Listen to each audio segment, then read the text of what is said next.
Vamos abrir a palavra do Senhor em Isaías, livro do profeta Isaías, capítulo de número 40, Isaías 40.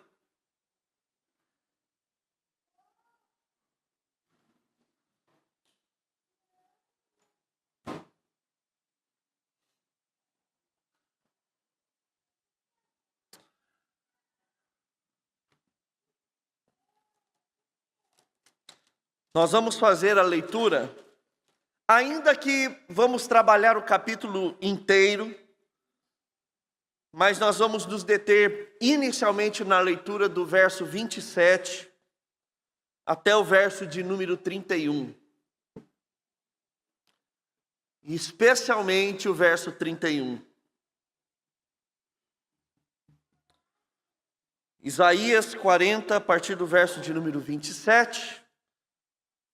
Peço que após a leitura e a oração você mantenha a sua Bíblia aberta para que possamos todos acompanhar expositivamente a pregação dessa manhã.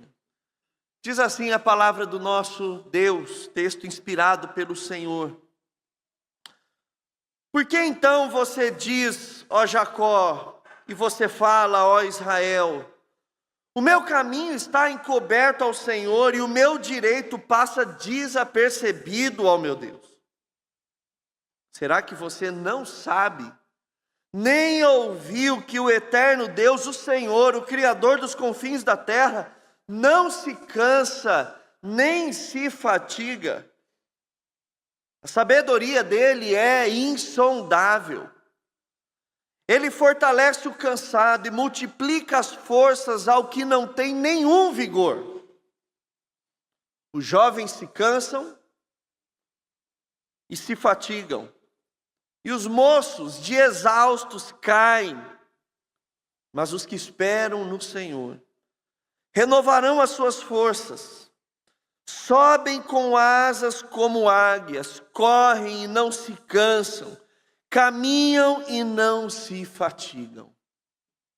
Mas os que esperam no Senhor renovam as suas forças, sobem como asas como águias, correm e não se cansam, caminham e não se fatigam.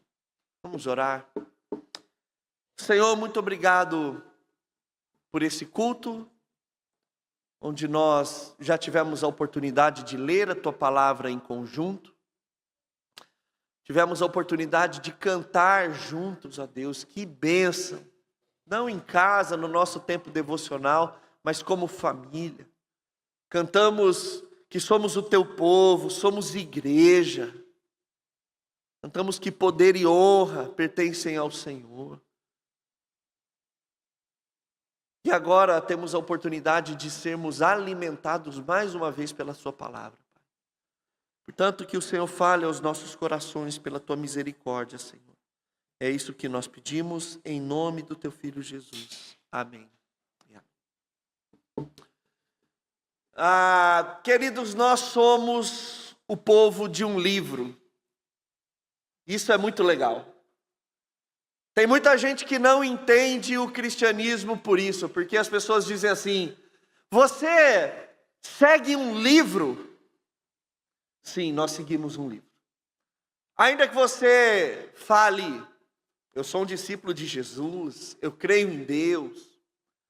Mas tudo aquilo que nós temos como base de fé vem das Sagradas Escrituras. Ainda que você tenha tido um encontro pessoal com Jesus e para esse encontro não há explicação, é difícil você colocar de modo tangível o que é a experiência de conversão. Ela simplesmente acontece, loucamente ela acontece. Um dia você não é crente, no outro você é crente. Um dia você anda como um desgarrado, e no outro, a partir de uma obra transformacional do Espírito Santo, você se vê reconhecendo Jesus Cristo como o seu Senhor e Salvador. Para alguns isso acontece num dia especial, único. Para outros é um processo que você nem percebe. Quando você se vê já alguém crente em Jesus Cristo. Mas a partir dessa experiência, nós recebemos a palavra do Senhor, o texto bíblico. O texto bíblico que não é um livro de receita, não é um jornal que noticia algum evento. A Bíblia é mais do que isso. A Bíblia é palavra autoritativa de Deus para as nossas vidas. Por isso que uma das nossas declarações públicas de fé é que nós cremos na Bíblia, nos textos do Antigo e Novo Testamento como verdade. A Bíblia não é mais uma verdade concorrendo com outras verdades do mundo. Nós não relativizamos o texto bíblico. O que está aqui, duro ou não, é palavra do Senhor. Compreendendo na sua totalidade ou não, é palavra do Senhor. A Bíblia é critério sobre as nossas vidas, não somos nós que determinamos aquilo que da Bíblia é crível ou não, aquilo que da Bíblia vale ou não vale. A Bíblia é palavra de Deus, ponto final, é ela que adestra as nossas vidas, corrige o nosso coração, é ela que vai pavimentar o lugar onde o crente deve andar e como ele deve andar. E eu estou dizendo tudo isso, meus irmãos, porque é muito curioso como muitos de nós lemos a Bíblia. Muitos de nós, e isso é natural, e é por isso que nós somos o povo da Bíblia, não no sentido de apenas abrir a Bíblia do nada e pôr o dedo lá e ler um texto ao acaso. Nós somos o povo da Bíblia, e quando nós falamos que somos o povo da Bíblia, temos que ser o povo que estuda as Sagradas Escrituras. Nós precisamos entender o que cada texto tem a nos comunicar. O que cada história tem a nos ensinar. O que cada ensinamento tem a nos guiar e nos apontar. Não é apenas abrir um pacote como se abre um pacote de bisnaguinha Seven Boys e pegar uma e se deliciar com ela e ignorar o resto. Não. A Bíblia ela é um livro cuidadosamente construído pelo próprio Deus. Ele é tão precioso que é um erro tremendo ignorarmos ela como um todo. Eu digo que é curioso a maneira como nós olhamos e lemos alguns textos, porque às vezes nós pegamos textos fabulosos e reduzimos esses textos e esses versículos a apenas uma mensagem motivacional. Ou apenas uma mensagem que se adeque à minha realidade, ao meu mundo, como uma espécie de medicamento para sarar a minha dor pontual e local. Nós reduzimos muitas vezes textos bíblicos que eles apontam para algo extraordinário. E um dos textos que nós reduzimos, e comumente o povo de Deus reduz, apenas uma experiência quase que terapêutica, é o verso 31 de Isaías 40. Você já deve ter ouvido esse texto como um jargão, como um clichê, como uma espécie de uma pílula motivacional para o seu dia, para a sua semana cansada, né? Mas os que esperam no Senhor renovam as suas forças, sobem como asas como águia, correm e não se cansam, caminham e não se fatigam. Geralmente, meus irmãos, nós lemos e frequentemente olhamos uma promessa para um dia difícil. Você teve uma semana terrível, seu chefe foi duro com você, você não bateu a meta, você perdeu o cliente, você brigou no seu casamento, seus pais não deram aquilo que você queria. Tivemos mais um imposto estabelecido para o nosso povo. Estamos numa fase cansada da vida. E aí a gente se depara com um texto como esse. É aquela velha história, né? Parece que É a comida e a vontade de comer se juntando ali no mesmo espaço. E eu não estou dizendo que é errado a gente encontrar consolo em textos como esse.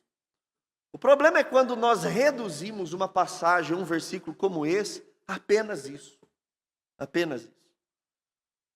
Esse texto que foi pronunciado pelo profeta Isaías, por intermédio do Senhor, são palavras que foram direcionadas não a alguém que teve uma semana difícil. A gente precisa entender isso. Quando Isaías escreve ou ele pronuncia o versículo 31, mas os que esperam no Senhor renovam as suas forças, sobem como asas, como águias, correm e não se cansam, caminham e não se fatigam. Não foi direcionado a um povo que teve uma semana difícil.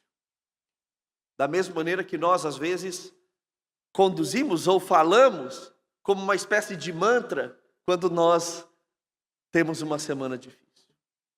O problema era muito mais profundo. Quando Isaías pronuncia essas palavras, ele está pronunciando a um povo que parece que está perdendo a própria história. Não é uma semana difícil. A esperança geral da vida do povo está indo por água abaixo, está indo pelo ralo. O tema da pregação é quando o povo de Deus pensa ter sido esquecido, é isso.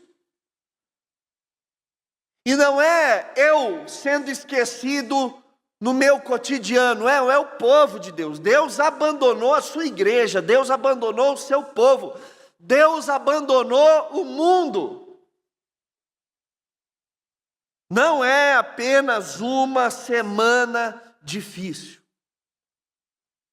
Só para a gente poder se contextualizar, quando Isaías ele escreve isso daqui, ele vê algumas coisas perturbadoras. Primeiro, existe um reino vizinho de Israel crescendo e se tornando uma grande potência mundial, que é o reino da Síria. Eles eram não só uma superpotência, mas eles eram também extremamente violentos. E eles estão tomando todas as nações vizinhas. E Isaías está olhando, o povo está vendo, e apenas contando o tempo para saber quando é que nós seremos os próximos. Até que a Síria invade o reino do norte, Israel. E derruba a capital, Samaria. Vocês se lembram que depois de Salomão, houve uma divisão no reino. O reino do norte ficou com 10 tribos, a capital era Samaria. Inclusive, a pior parte dos reis de Israel eram do reino do norte. E o reino do sul, 2 tribos, cuja capital era Jerusalém, o reino ali de Judá. E você tinha reis maus, mas alguns reis bons. Era uma nação mais piedosa. Mas o reino do norte era terrível. Então os profetas se levantaram e falaram: uma nação vai vir contra vocês. E esse dia chegou. A Assíria veio e arrebentou tudo. Agora imagina como é para você. É que é difícil para a gente às vezes imaginar. Mas imagina nós estando numa fronteira com uma nação que está engolindo todo mundo. O povo começa a se perguntar: será que Deus nos abandonou? Será que esse Deus é Deus de verdade mesmo? Ele está por aqui? E foi também nesses anos do exercício ministerial de Isaías que aconteceu uma outra coisa pior. O reino da Síria, se não bastasse conquistar o reino do norte, Samaria, ele desce para o reino do sul. E ele conquista todas as cidades fortificadas no reino do sul. E o rei, o imperador Senaqueribe, ele vai sitiar Jerusalém. Só fica Jerusalém em pé. A Síria engole todo mundo. E eles estão ali apavorados. E a pergunta é: será que nós fomos esquecidos? Só que acontece uma intervenção milagrosa. O próprio Deus se levanta e ele extermina 185 mil soldados assírios ao redor de Jerusalém. E o rei Senaqueribe, ele foge com medo. E esse texto você pode ver lá em 2 Reis, capítulo 18, capítulo 17. Então a angústia do povo é: Deus se esqueceu de nós, como nação, como povo? E aí acontece algo extraordinário. O rei Ezequias, que foi um rei crente, piedoso, ele ficou doente, muito doente. E o rei da Babilônia, que ainda não era uma superpotência, ele manda mensageiros e uma carta de presentes ao rei Ezequias, preocupado com o estado de saúde dele. Ezequias fica tão emocionado com isso que chama os mensageiros e mostra as riquezas do reino do sul de Judá. Mostra o templo, mostra todo o ouro, todas as construções. E aqueles mensageiros voltam para a Babilônia. E Isaías fala assim: rei, você fez uma coisa muito errada. Você mostrou toda a nossa riqueza, toda a nossa fortuna. Esses babilônicos um dia vão voltar e vão tomar a nossa cidade. 100 anos antes, Isaías já estava profetizando a Babilônia, que tomaria o reino do sul com Nabucodonosor. E o rei Ezequias olhou isso com bons olhos, porque ele falou: bom, se vai demorar, eu não vou estar mais aqui, então não vai ser na minha vez. Então o povo também está diante de uma notícia terrível. Daqui a alguns anos, outra nação virá sobre nós e nós dessa vez não teremos escapatória. Esse é o cenário. O povo está angustiado, o povo está aflito. Então Isaías 40 não é uma crise individual, pessoal, não é o problema no seu trabalho, não é o meu problema familiar, não é o problema emocional que eu estou carregando, é uma crise de aliança. Deus havia prometido que nós estaríamos nessa terra, que Ele cuidaria de nós, que nós estaremos o seu povo estabelecido. São promessas feitas a Abraão, a Moisés, Davi. Mas será que ela ainda permanece em pé? Será que a promessa de Deus, ela vai continuar, ou Deus se esqueceu do seu povo? E é nesse contexto que nós temos o versículo de número 31. Mas os que esperam no Senhor renovarão as suas forças, sobem como asas, como águia, correm, não se cansam, caminham e não se fatigam. Isso é muito importante para a gente, meus irmãos, porque a beleza desse texto não está no fato de Deus responder imediatamente à dor daquele povo. Mas antes de responder o sofrimento desse povo, Deus corrige a visão que esse povo tem sobre ele. E isso é muito conectado também às nossas vidas hoje. Porque quando nós olhamos as nossas demandas diárias, aí sim semanais, ou quando nós olhamos para esse mundo nosso perdido em todas as nações, em todas as suas instâncias governamentais, nós olhamos tudo isso e nós queremos que Deus prontamente Ele corrija o sofrimento. Mas Deus não vai corrigir o sofrimento antes de corrigir a visão que nós temos sobre ele. O problema de Israel não era o exílio iminente, não era a Síria ou até mesmo a Babilônia. O problema de Israel era a visão pequena que eles tinham de Deus, assim como também é o nosso problema. O nosso problema não é o problema, não é aquilo que nós lidamos semanalmente, não é aquilo que nós atribuímos culpa. O nosso problema, como crente, é que a visão que nós temos sobre Deus, ela é muito pequena. Ela é muito pequena, míope, atrofiada. Ela é limitada. Nós colocamos Deus e passamos a nivelar Deus a partir de correspondência. Como Deus corresponde àquilo que o mundo desafia para um duelo. E aí a gente não vê, às vezes, Deus agindo como nós gostaríamos, e a gente se sente como povo que parece ter sido esquecido.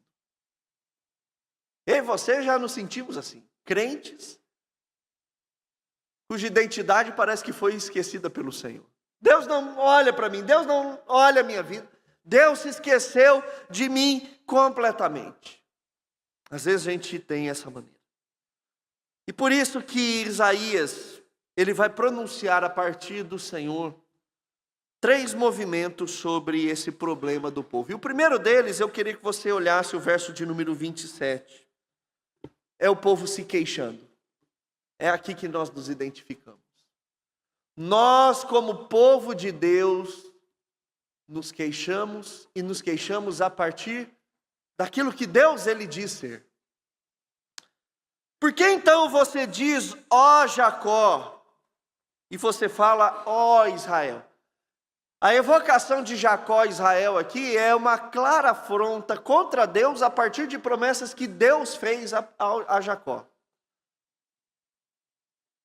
E essa afronta é, somos o teu povo, somos de Jacó, somos de Israel, mas o meu caminho está encoberto ao Senhor e o meu direito de ser parte do povo de Deus, de ser da linhagem santa, passa desapercebido ao meu Deus. Essa queixa nós adaptaríamos hoje falando assim, Senhor, eu não sou crente, eu não sou convertido, eu não tenho sangue de Jesus Cristo sobre a minha vida, eu não participo da ceia, eu não tenho a minha Bíblia, eu não dou o dízimo, eu não ouço louvor, eu não vou para a igreja todo domingo, eu não participo de um grupo pequeno, eu não faço minhas orações, eu não faço minha vida devocional, eu não cumpro os mandamentos, ando em retidão, mas parece que o meu caminho está encoberto ao Senhor. Parece que os direitos que eu tenho como povo de Deus, como filho de Deus, passam desapercebidos ao meu Deus.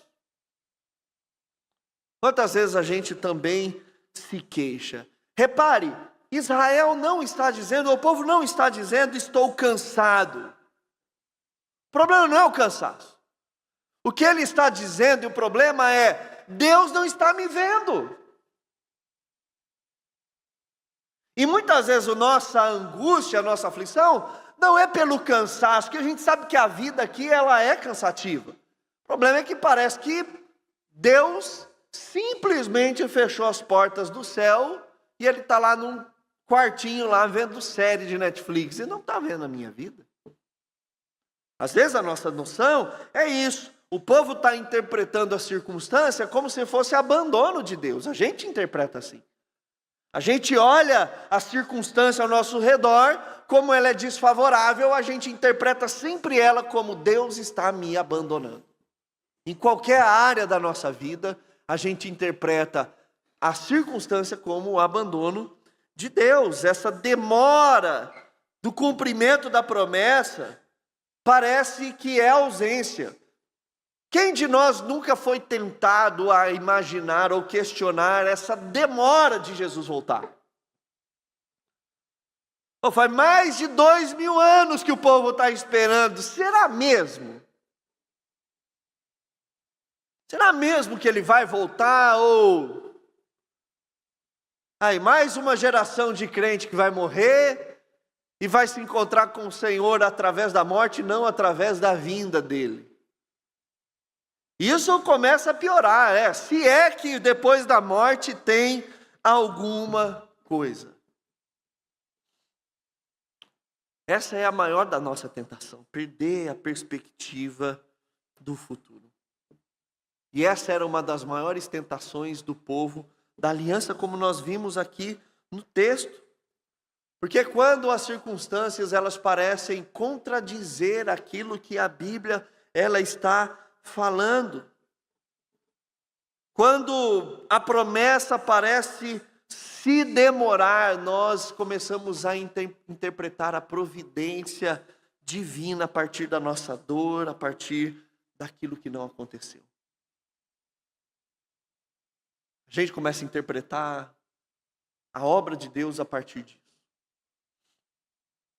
Quando a gente fala de providência divina, a Confissão de Fé de Westminster, que é um dos documentos teológicos das igrejas reformadas, ela define a providência como a seguinte questão: providência, as obras da providência de Deus são santas, sábias, poderosas, preservação e governo de todas as suas criaturas e de todas as ações. Quando a gente fala de providência divina, nós estamos falando que Deus está comprometido em todas as suas ações em cumprir aquilo que prometeu.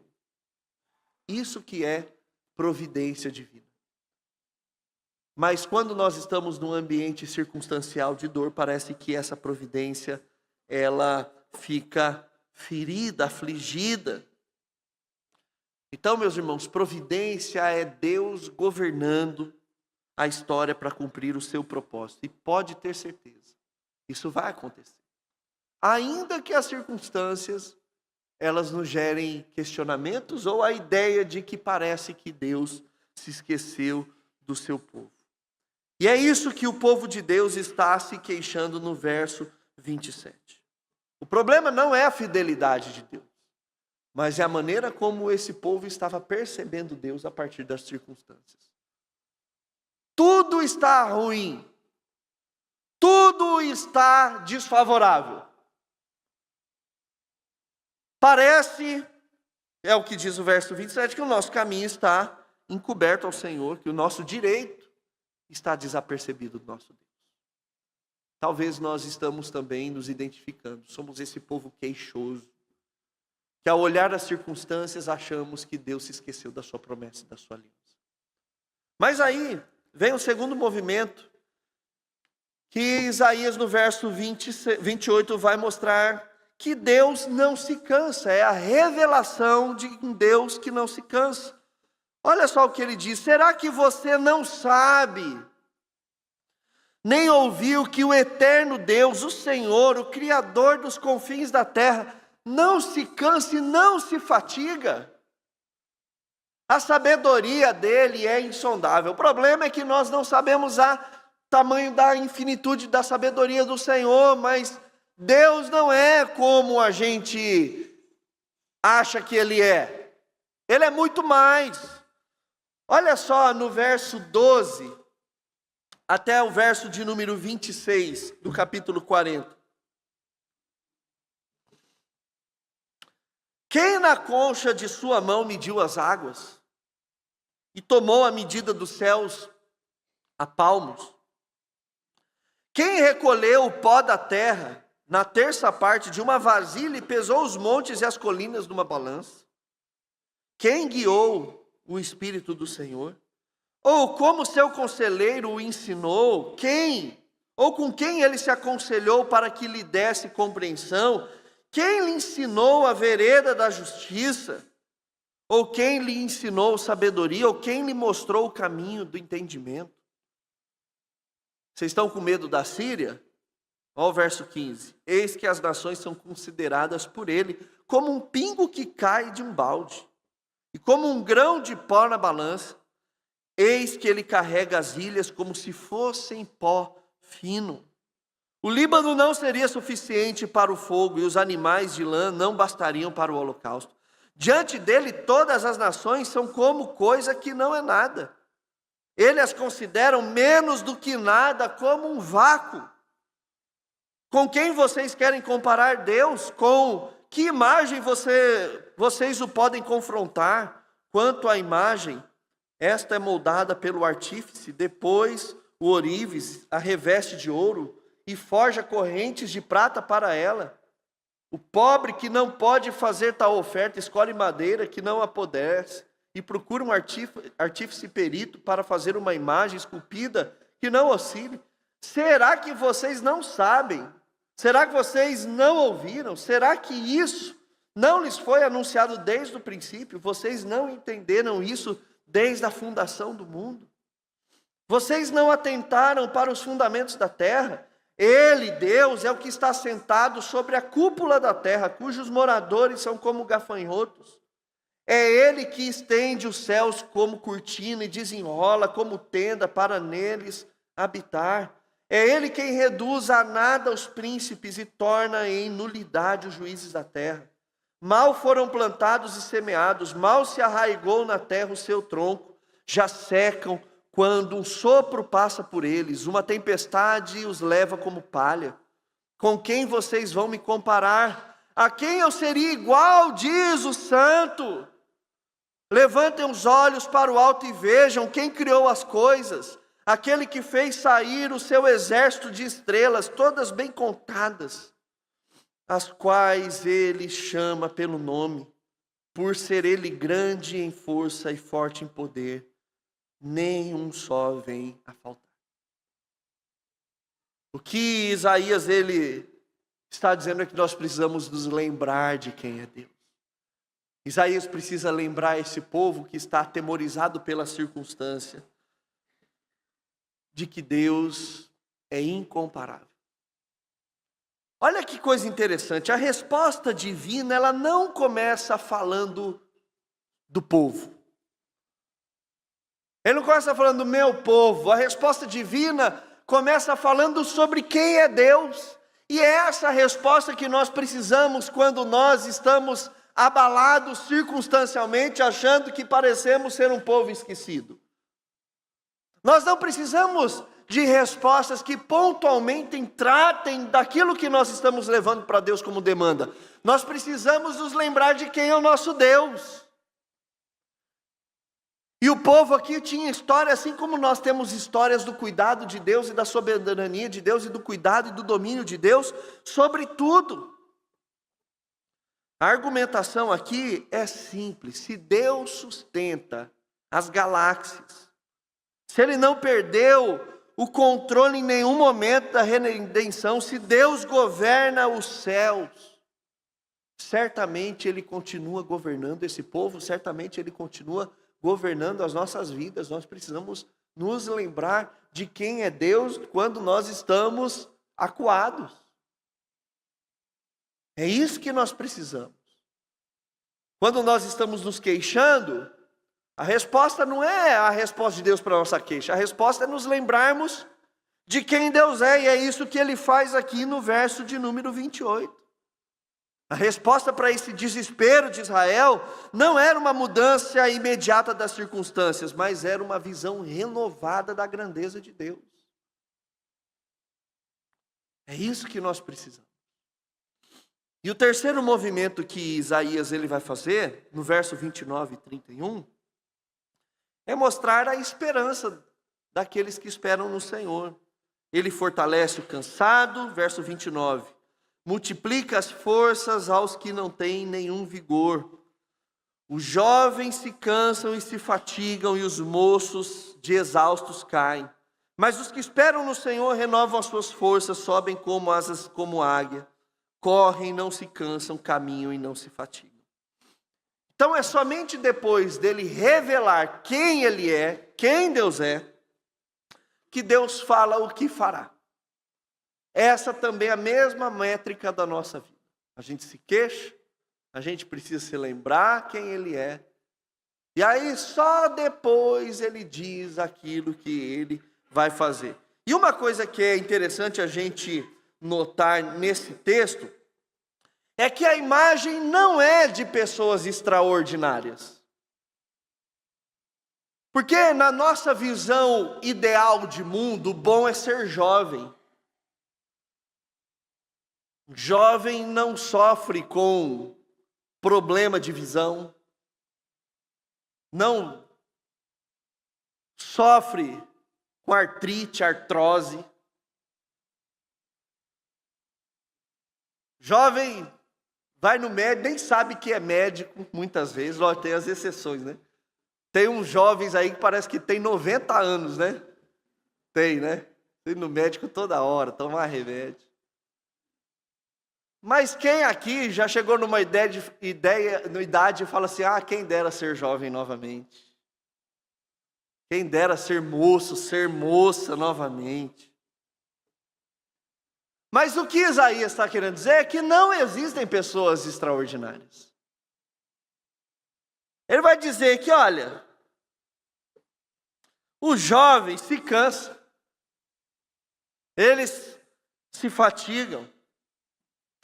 Os moços que são extraordinários no seu vigor, eles caem, eles ficam exaustos.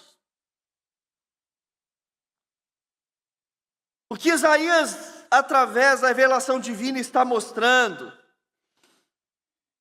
é que aquilo de mais extraordinário que nós podemos ter em nós é a nossa dependência do nosso Deus. Não é o nosso vigor de superação, mas é a nossa dependência. A esperança não está na resistência dos santos, mas é na fidelidade de Deus. Olha o que ele diz: os que esperam no Senhor, aqueles que se mantêm fiéis ao Senhor até o fim. São esses, não o jovem, não o moço, não o vigoroso, não o astuto, não aquele que é safo, não esse. Mas aquele que mantém a sua fidelidade no Senhor. Esse renova as suas forças. É óbvio, porque você manteve os seus olhos no Senhor. Você se lembra quem Deus é. E essa força, ela é renovada. É uma coisa muito lógica e natural. Eles renovam as suas forças quando eles mantêm a fidelidade no Senhor. Sobem com asas como águia. E aqui é uma referência clara a Êxodo 19:4. Vamos ler esse texto? Êxodo 19:4. É Deus relembrando a promessa que foi feita ao povo que saiu do Egito.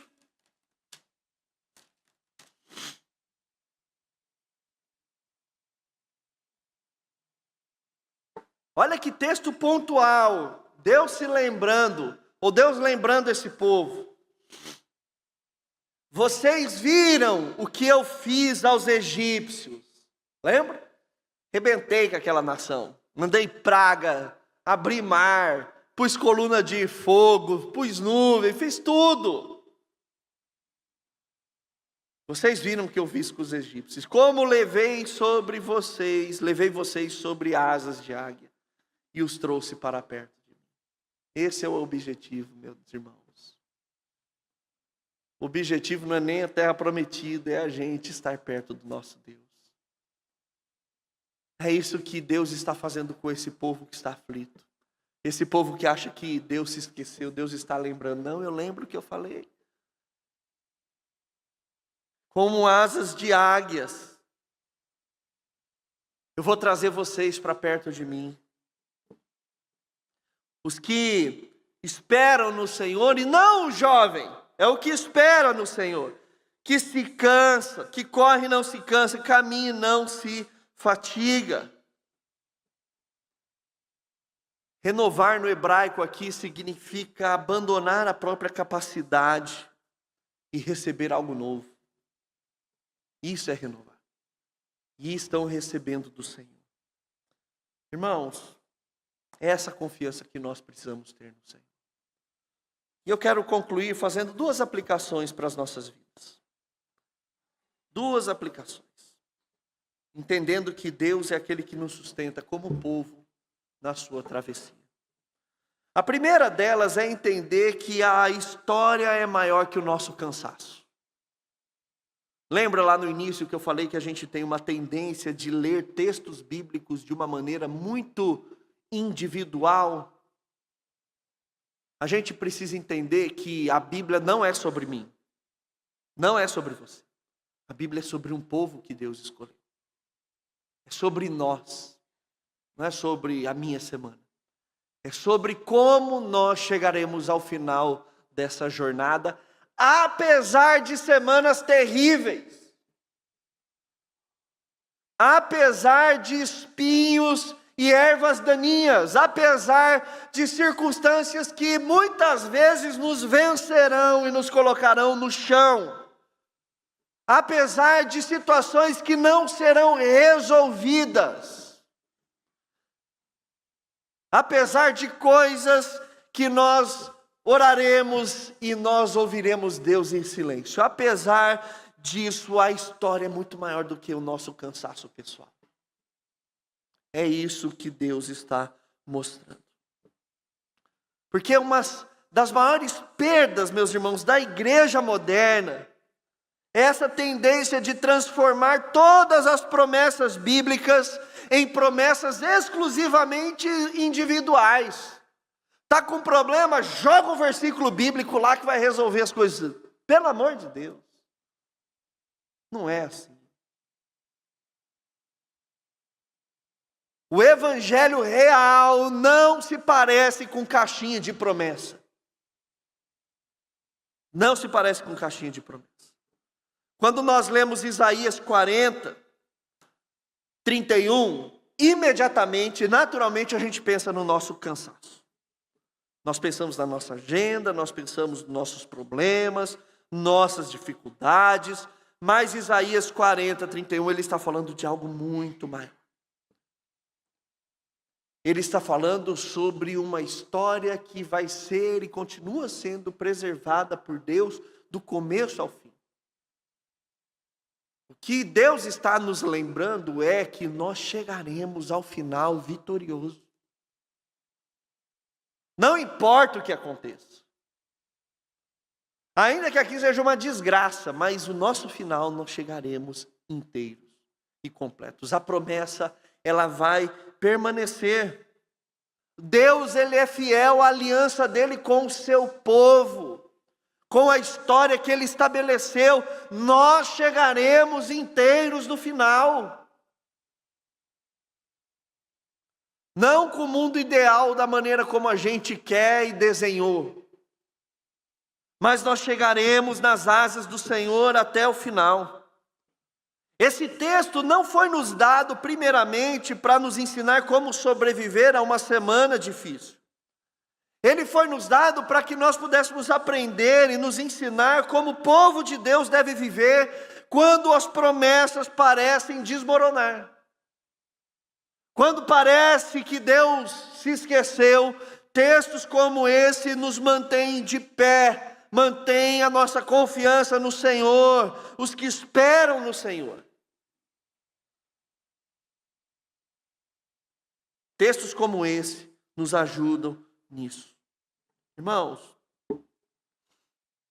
por isso que quando nós olhamos para Cristo, essa passagem ela ganha uma profundidade muito maior. Porque Cristo é o cumprimento da promessa do Senhor. Cristo é aquele que estabeleceu a redenção uma vez por todas. Ele não só libertou o povo de um exílio geográfico, mas do exílio do pecado. Não há mais separação nossa entre o Senhor, ainda que a gente viva entre o já e o ainda não. Nós já somos salvos, nós já experimentamos a libertação, nós já sabemos que a promessa em Cristo ela já foi nos dada, concluída, definida, mas ainda não experimentamos a sua plenitude. Isso será assim quando o Senhor nos buscar ou quando nós morrermos e com a certeza de que nós estaremos com Ele. Nós não fomos esquecidos e não fomos abandonados. Há uma história maior, a qual eu e você fazemos parte dela. A nossa esperança, meus irmãos, agora ela está ancorada em Cristo. Não aí num retorno futuro de um Messias, mas naquele que já veio, que agora nós aguardamos apenas que Ele venha nos buscar uma vez por todas. A segunda aplicação, meus irmãos, é que essa é uma promessa para um povo peregrino. É uma promessa para o povo que está em exílio. Várias vezes nós temos falado aqui na igreja. Nós não somos desse mundo. Nós estamos aqui como peregrinos, viajantes, por passagem. O próprio Jesus disse: vocês não são do mundo. Vocês não são desse lugar, vocês têm outra pátria. Mas nós vivemos aqui ainda entre essa promessa e o cumprimento dessa promessa. Olha só o que diz o verso de número 1, até o verso de número 11. Consolem o meu povo. Não é console o fulano, console o cicrano. É o povo, é uma mensagem para todos nós. Nós temos que pegar Isaías 31 e consolar uns aos outros quando parece que tudo foi por água abaixo. Tem que falar: irmão, permaneça no Senhor. Não é a semana difícil, vai ser tudo difícil. Mas nós temos um outro destino: consolem o meu povo, diz o Deus de vocês. Isso é algo que Deus pede para a gente, consolar uns aos outros, porque nós temos uma promessa como povo peregrino. Olha o que ele continua: falem ao coração de Jerusalém e anunciem que o tempo de sua escravidão já acabou. O engraçado é que Deus diz isso por meio de Isaías, quando a escravidão nem havia chegado. Só ia chegar 100 anos depois com a Babilônia. Mas Deus já está dizendo por meio de Isaías: a escravidão já acabou. Ela vai acontecer, mas já acabou. Que a sua iniquidade está perdoada. Isso que é libertação, é o que acontece em Cristo. E que ela já recebeu em dobro das mãos do Senhor por todos os seus pecados. Por isso que a gente fala que Isaías, ele era um profeta extremamente messiânico. Ele está falando de Jesus. Mesmo que Jesus apareça só no Novo Testamento, ele já está dizendo: essa é a verdadeira libertação.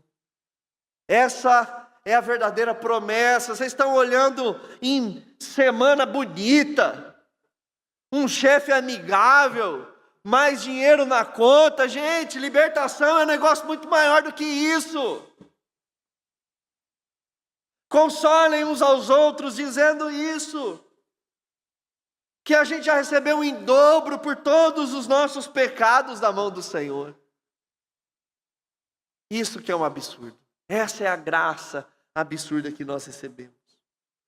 Verso 3, o famoso texto: uma voz clama, no deserto preparem o caminho do Senhor, no ermo façam uma estrada reta para o nosso Deus. Todos os vales serão levantados e todos os montes e colinas serão rebaixados. Né? Olha esse contraste: vale sobe, né? A colina desce, o que é tortuoso será retificado e os lugares ásperos serão aplanados. É uma linguagem mostrando que tudo vai mudar. A ordem das coisas vai ser diferente no cumprimento da promessa do Senhor. A glória do Senhor se manifestará e toda a humanidade a verá, pois a boca do Senhor o disse. Uma voz diz: proclame. E alguém pergunta: que hei de proclamar? Toda a humanidade é erva e toda a sua glória é como a flor do campo. A erva seca, as flores caem, soprando nelas o hálito do Senhor. Na verdade, o povo é erva, a erva seca, as flores caem, mas a palavra do nosso Deus permanece para sempre. Ó Sião, vocês que anunciam boas novas, suba a um alto monte. Ó Jerusalém, você que anuncia boas novas, levante a sua voz fortemente, levante-a, não tenha medo, diga, cidades de Judá: eis, aí está o seu Deus, eis que o Senhor Deus virá com poder, com seu braço dominará, eis que o seu galardão está com ele, diante dele vem a sua recompensa. Vocês acham que não tem recompensa? Tem, o nosso Deus virá com ela. Como pastor, ele apacentará o seu rebanho, entre os seus braços recolherá os cordeirinhos e os carregará no colo, e as que amamentam ele guiará mansamente. Essa é a promessa, meus irmãos. Isso vai acontecer, já aconteceu, nós só estamos esperando o dia em que ela vai se concretizar de uma vez por todas. A nossa esperança, meus irmãos, está no Deus que não se cansa, que não abandona a sua aliança. Lembre-se, tudo pode estar desalinhado, mas Deus não abandona a aliança dele.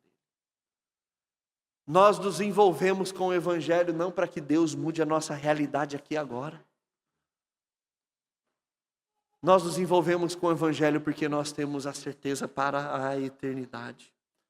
E aí Isaías vai fechar com esse texto maravilhoso. E aí sim a gente não pode entender e não reduzir ele apenas a uma leitura individualizada, pequena, pobre.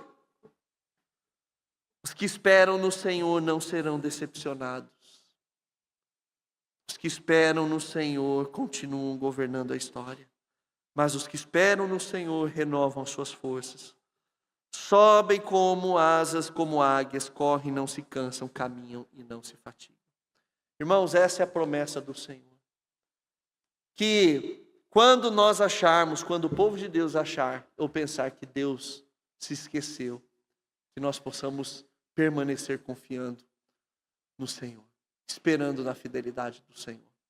Se temos nos queixado, temos que orar nos arrependendo, falando: Senhor, nos perdoe, nos perdoe. Se lembre do tamanho do Deus que eu e você temos. E lembre-se que nós estamos de passagem. Não devemos nos alimentar pelas circunstâncias, nem as favoráveis, nem as desfavoráveis. Temos que nos alimentar da esperança que nos aguarda.